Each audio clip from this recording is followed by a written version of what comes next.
Sí, cuando el gobierno de Puyaro asumió, se encontró con una crisis de inseguridad tremenda. Una sociedad con miedo, que había perdido la ocupación del espacio público, y una cantidad de homicidios que en ciudades como Rosario estaba absolutamente desbordado. Nosotros en un año solo habíamos tenido 400 homicidios. A partir de ahí se tomaron decisiones muy fuertes, que algunas tuvieron un acompañamiento legislativo. Es decir, el gobierno decidió ir contra las cabecillas de las bandas, ir contra los que manejaban las cárceles y ordenaban crímenes desde ahí y tratar de controlar el espacio público. Para eso desde la legislatura le tuvimos que dar andamiaje jurídico con profundas reformas al Código Procesal Penal, con una ley de inteligencia provincial, la primera en el país, con una ley de intervención de las cárceles y con una ley de emergencia en seguridad pública, para mencionarte algunas, que fueron leyes que tuvieron un gran impacto. La ley de seguridad pública te permitió equiparte, tener patrulleros, tener personal, tener el lince, que es la inteligencia artificial aplicada a la investigación. La ley de inteligencia te permitió encontrar a la gran mayoría de los más buscados. Si hoy ves la lista de los 10 santafesinos más buscados, están todos adentro y todos en la cárcel. Te permitió desarmar las bandas por dentro y que los jefes de cada una de estas bandas esté adentro de la cárcel. La ley de intervención de las cárceles y el contrato de los presos de alto perfil te permitió terminar con esta cuestión que era muy complicada, que era que los presos desde adentro seguían mandando a cometer homicidios, balaceras, extorsiones hacia afuera. Y esas leyes fueron muy discutidas en su momento, muy discutidas por aquellos que tienen una posición, ya no diría garantista, sino que es abolicionista, que de Zaffaroni en adelante han contaminado el derecho penal y procesal penal argentino. Y que no han dado resultados, nos habían llevado estos 400 homicidios que yo te mencionaba. Fueron leyes, como te dije, que se debatieron mucho porque hay muchos diría, cuestionamientos ideológicos a este tipo de leyes.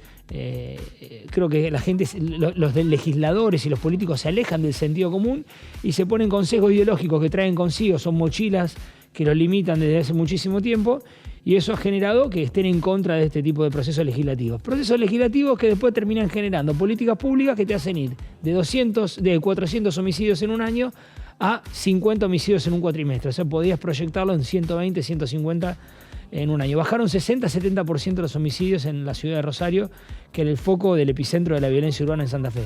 Vaya si no tuvimos buenos resultados. Bueno, ahora el gobierno viene y nos dice, esta es una nueva etapa.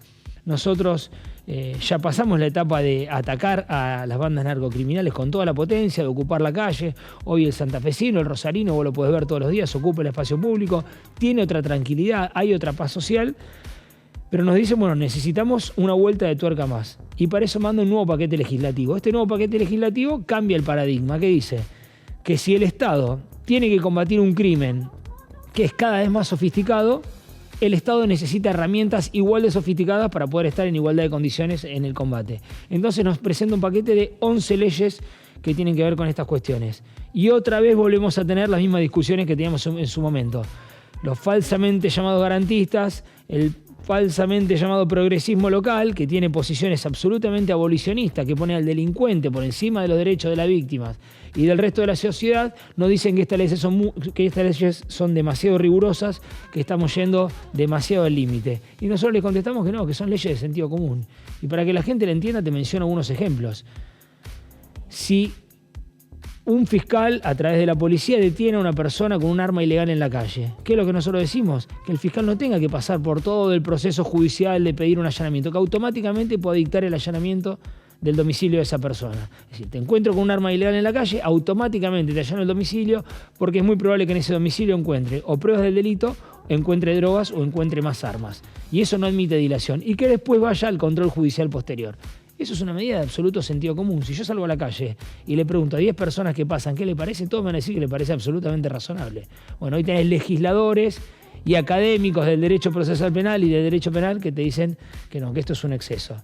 Si nosotros encontramos presos de alto perfil donde se prueba que siguen cometiendo o que siguen ordenando delitos violentos dentro de la cárcel, balaceras, homicidios, extorsiones, ¿qué tenemos que hacer nosotros? A esa persona se lo aísla. El poder que ellos tienen es el canal de comunicación con el exterior. Y si ese canal de comunicación con el exterior lo utilizan para seguir delinquiendo y lo utilizan para sembrar terror con la sociedad, nosotros le tenemos que cortar el canal de comunicación con el exterior. Esa persona va a tener que estar aislada y se va a tener que comunicar solamente por correspondencia epistolar. ¿Es duro? Sí, es durísimo, pero es una decisión que tenés que tomar y que te posiciona del lado de la víctima y de la sociedad que quiere vivir en paz y no del delincuente que ya está condenado en la cárcel y que quiere seguir delinquiendo. Bueno, esa es toda una serie de leyes que hoy estamos discutiendo y que lamentablemente nos encontramos otra vez con este debate ideológico, cuando la verdad que tendría que ser un debate mucho más pragmático. ¿Qué es lo que la sociedad necesita? ¿Dónde ponemos nosotros el foco? ¿En las víctimas? ¿En la sociedad que quiere vivir en paz? ¿O vamos a poner el foco solamente en los derechos de los delincuentes?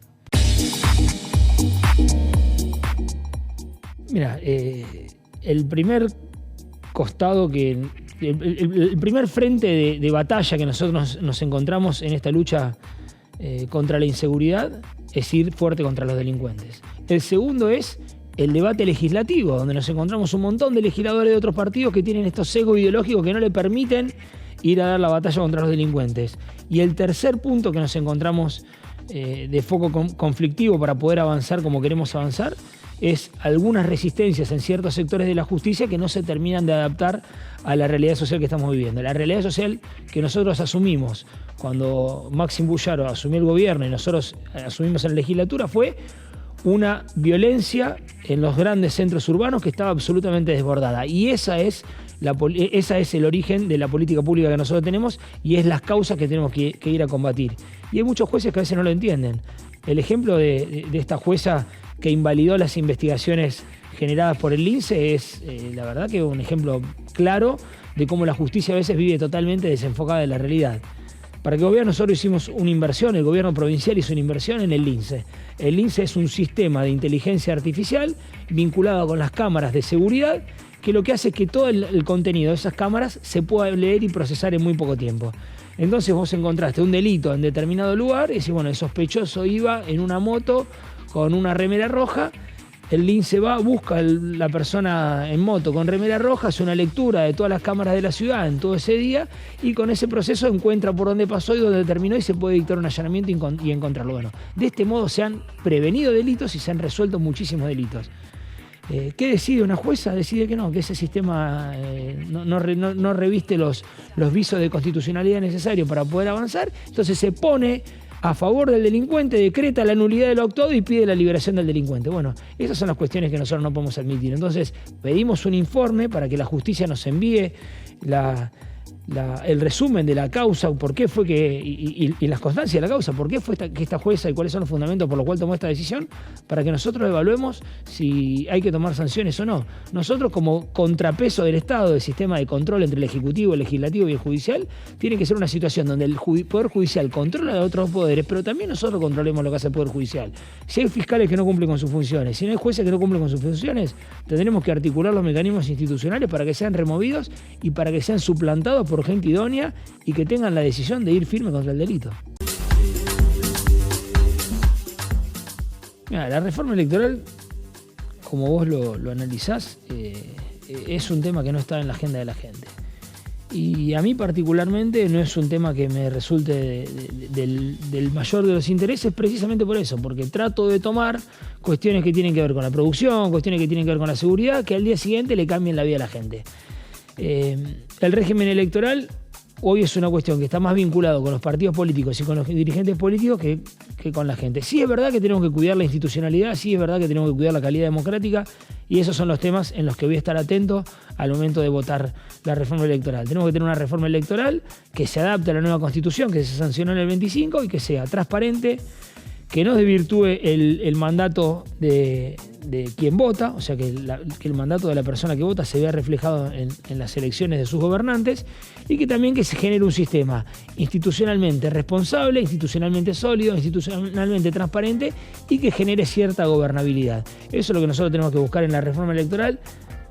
Pero lo que sí creo es que la reforma electoral no puede transformarse ni en el centro de la política ni puede transformarse en el centro del trabajo de la legislatura. La legislatura todavía tiene un montón de temas para resolver, seguimos dando la lucha en materia de combate a la inseguridad, seguimos tratando de transformarnos en la principal provincia productiva y exportadora del país, seguimos intentando tener una provincia austera, ordenada y moderna y creo que el foco de los temas legislativos tienen que estar ahí y no tienen que estar en la cuestión electoral, que es una mera cuestión de trámite y de instituciones a la que hay que prestarle muchísima atención, pero que, como te dije, algo no tiene que ser el foco de lo que nosotros estamos trabajando en el día a día.